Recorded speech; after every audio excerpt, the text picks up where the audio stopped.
Kinikilig ako, itong epekto mo. Sabi mo na ako yung wala ka nang alam kung kundi magparamdam. Hindi ko na alam, ano ba dapat ang iisipin? Dapat ba na ako ma-stress? Di malinaw kung ano ang bet.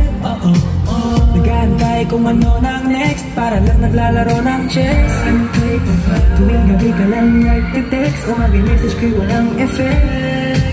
Nag-aantay kung ano nang next upang